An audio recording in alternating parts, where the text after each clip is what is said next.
Mami, bili ka ng SUV. Dadalhin natin ngayon, yung SUV lang. Hindi ko na nakita. Hindi, pumunta lang ako dito para bumili ng baso. Ito, maganda. Ano to? Nagpot. Oh, ito bibilin ko. Choice. Ganda na ito, ano?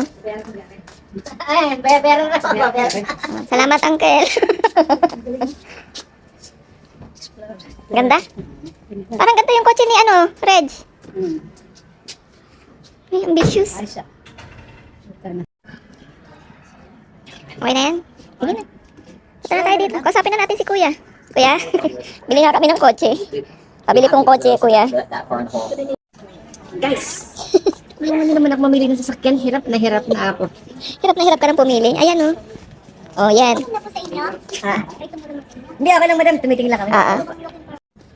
Guys, tagal kong pumili ng sasakyan. Ito yung nagustuhan ko. Toyota Crown.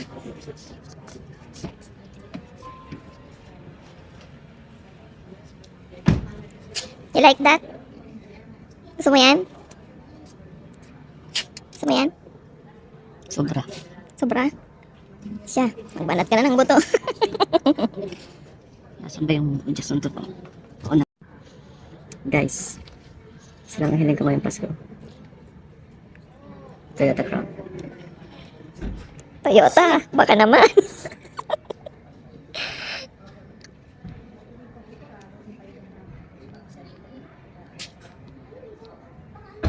Baba ka na. Uwi na tayo. Baba, uwi na. Pinapababa na ako. Hindi pa nag-enjoy. Shoot! Ganda mami na ito. Pwede na itong pamilya ito eh. Kaya nga. No? O, asan na yung coaching gusto mo? Hindi masakit guys. Pahirap pa rin yung nabili. Ano ba yung nabili mo? Kotse ba yan? Ang ina-air fryer ko eh. Panluto pa rin. Diba, kutsa gusto ko itong binili?